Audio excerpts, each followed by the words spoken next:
energética que vendría de la mano de una crisis económica que se agudiza en territorio nacional. Preguntas que le vamos a hacer a quien nos acompaña ya en estudios de televisión universitaria. El licenciado Enrique Araníbar, el economista, parte de la Fundación Milenio, ha aceptado nuestra invitación. Licenciado, muchas gracias por acompañarnos para hacer un análisis y explicarle en claro a nuestra gente qué es lo que estaría ocurriendo. Sale el presidente de YPFB asegurando que ya no hay la capacidad para poder adquirir diésel, decía, con subvención.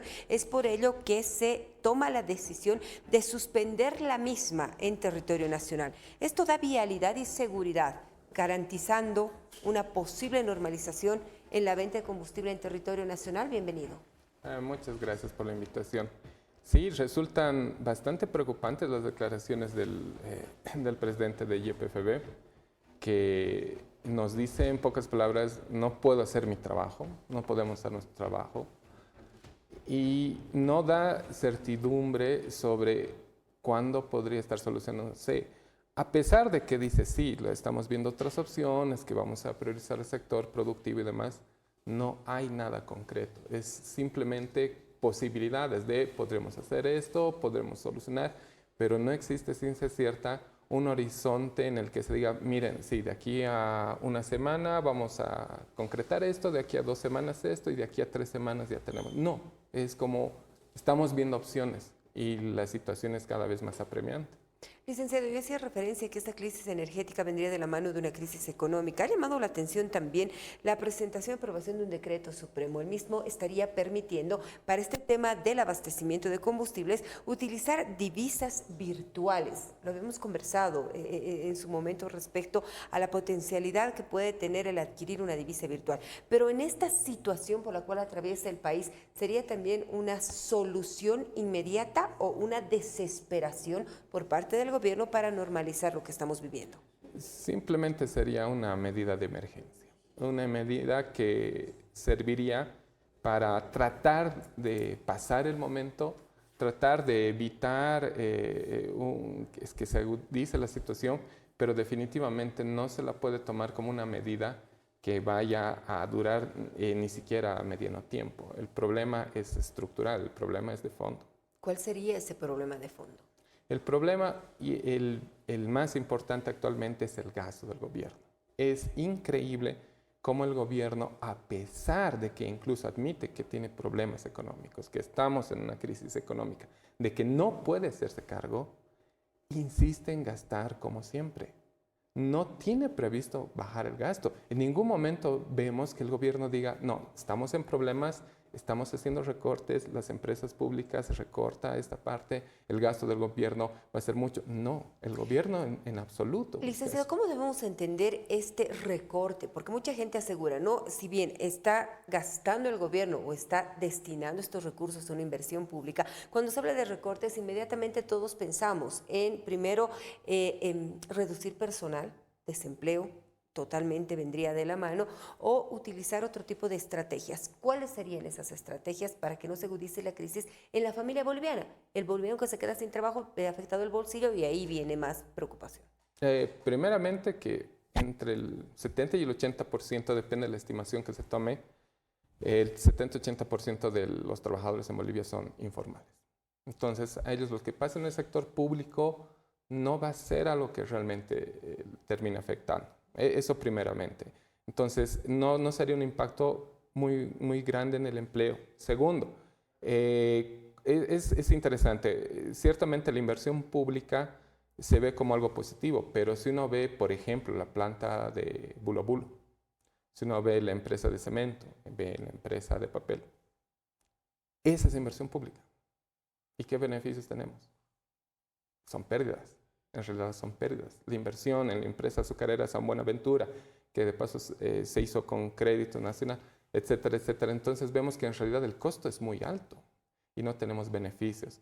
Ahí, sobre todo en las empresas públicas, tenemos mucho dinero que se está moviendo y que en realidad es un gasto que definitivamente del cual en su gran mayoría se puede prescindir. Segundo, el Estado tendría que ser más eficiente. Hay muchos cargos que definitivamente no se pueden eliminar y no se deben eliminar. Pero hay otros cargos que habría que pensar, incluso ministerios como tal, que ciertamente el gasto no tiene mucho sentido en esos lugares. Entonces, hay muchos sectores donde se puede ir acortando, se puede ir recortando sin afectar efectivamente a la sociedad. En los últimos días hemos visto spots por parte del gobierno donde el presidente de Estado hace énfasis, por ejemplo, en las plantas de biodiesel, en la industrialización del litio, en el complejo siderúrgico del Mutún, obras que se han potenciado y se han presentado con bombos y platillos, voy a utilizar ese término, en las últimas semanas. ¿Habría que apostar más a ello o también sería un gasto insulso y comenzar a remodelar? Quedan pocos meses para que, vayamos a elecciones, un nuevo modelo económico, porque este de 20 años ha sido cuestionado. Sí, es igual, eso es algo interesante, que cuando más debería restringir, reducir su gasto el gobierno, más lo está acelerando.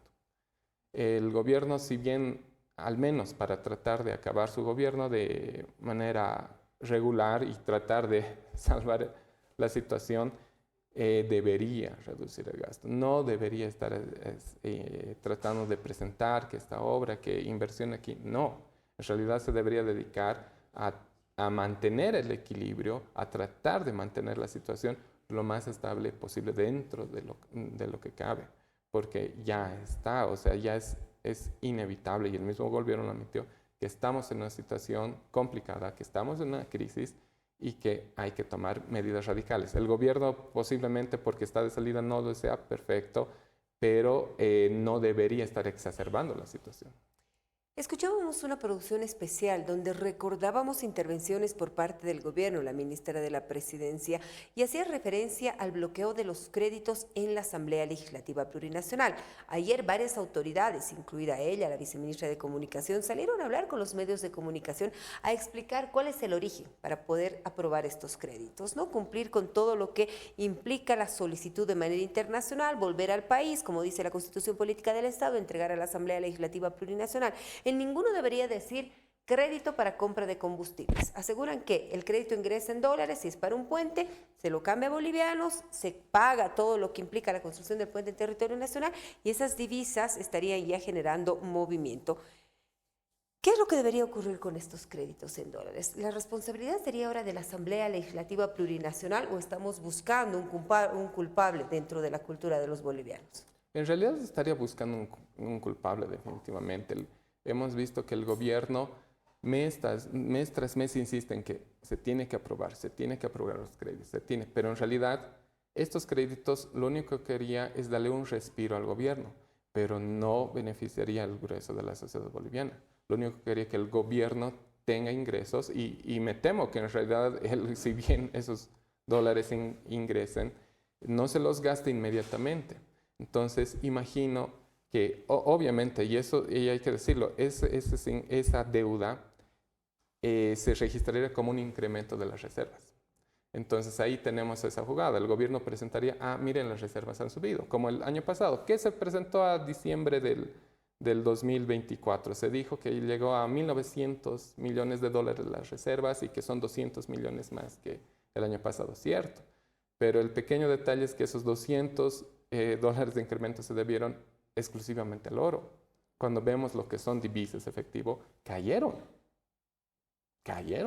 Entonces se ve que el gasto sigue grande, el gobierno no tiene dinero y entonces esto simplemente nuevamente, todas estas medidas simplemente son un parche, una medida para tratar de aliviar al gobierno y pareciera que ni siquiera están muy preocupados por lo que le pasa al sector privado. Sector privado y las exportaciones. Escuchaba ayer también hablar a una autoridad y en análisis económico hacen referencia a que habría que apostar por las exportaciones. Hay una agenda de 10 puntos que el sector asegura es un candado para que no exista el movimiento de dólares, si bien se les da beneficios. Por otro lado, dicen, hay ciertas condiciones que no permiten. Nosotros como exportadores podemos utilizar estos dólares. Y por otro lado, el rol que juega el privado en todo este tablero económico. Sí, es vital el sector privado. En realidad es el único que va a poder sacarnos de este problema cuando se den las condiciones por parte del gobierno. Lamentablemente lo que hemos visto es cierto, el gobierno nuevamente en esos 10 puntos, más eran 10 puntos para tratar de que el Estado consiga dólares y alivie su situación, pero no los privados. Nuevamente el Estado encuentra y está buscando formas de aliviar su situación, pero el beneficio para los privados es muy poco. Si no tiene sentido cómo se ha ido restringiendo las exportaciones.